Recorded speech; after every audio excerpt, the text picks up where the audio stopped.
नमस्ते। मैं doctor Abhijit Kulkarni, consultant brain and spine surgeon, Kokilaben Dhirubhai Ambani hospital Navi Mumbai में काम करता हूँ।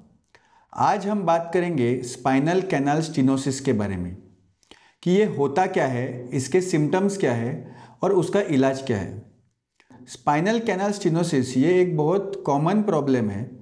ये एक डीजेनरेटिव डिसऑर्डर है, मतलब ये कोई बीमारी नहीं है।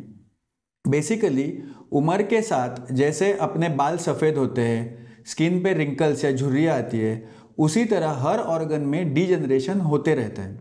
अपने स्पाइन में भी मूवमेंट के वजह से, चलने के वजह से, बेंडिंग के वजह से, सालों साल जो हम एक्टिविटीज़ करते हैं उसके वजह से डीजनरेशन ये आम बात है। कोई लोगों को ये डीजनरेशन नॉर्मल से ज़्यादा फास्ट या हद से ज़्यादा होता है, जिसके वजह से उन्हें स्पाइनल कैनाल स्टेनोसिस के सिम्टम्स होना शुरू हो जाते हैं।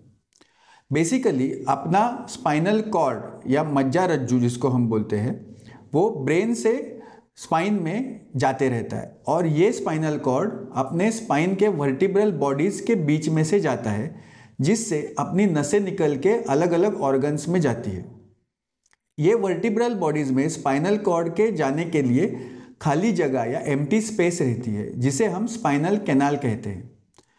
उम्र के हिसाब से या घिसाव के वजह से जब भी ये जगह छोटी होती है तो उसे हम स्पाइनल कैनाल स्टेनोसिस बोलते हैं।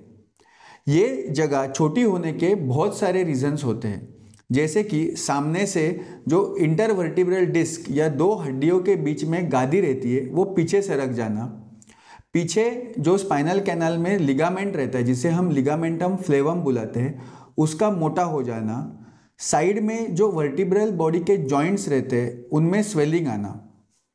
इस सभी कारणों के वजह से चारों बाजू से जो स्पाइनल कॉर्ड के लिए जगह रहती है वो छोटी होकर स्पाइनल कॉर्ड और उसमें से निकलने वाली नसों को दबाना शुरू करता है, जिसे स्पाइनल कैनाल स्टेनोसिस बुलाते हैं।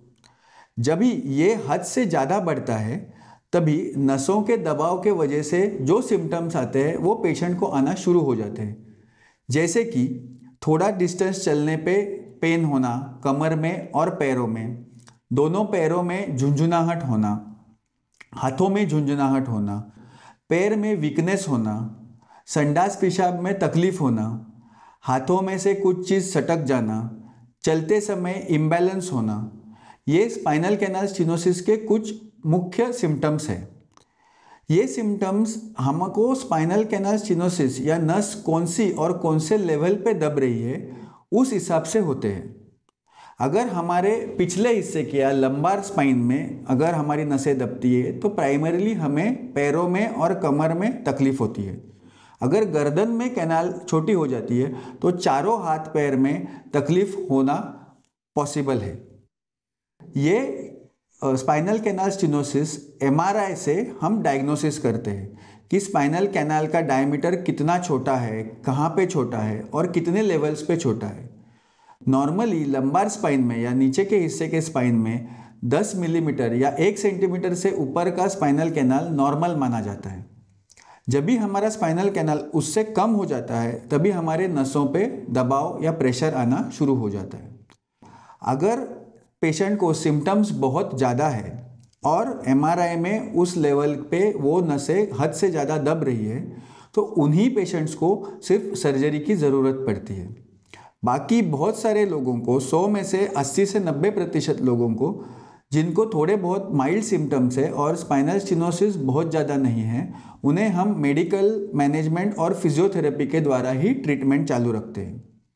जिन पेशेंट्स को सर्जरी इंडिकेटेड है उन्हें भी आजकल मिनिमली इन्वेजिव या दूरबीन के द्वारा स्पाइन सर्जरी करके छोटे चीरे में से ज़्यादा परेशानी ना होते हुए हम वो स्पाइनल कैनाल जो छोटी हो गई है वो दोबारा नॉर्मल शेप में या नॉर्मल साइज़ की बना सकते हैं, जिससे ऑपरेशन के तुरंत दूसरे ही दिन से पेशेंट चलना फिरना शुरू कर सकता है।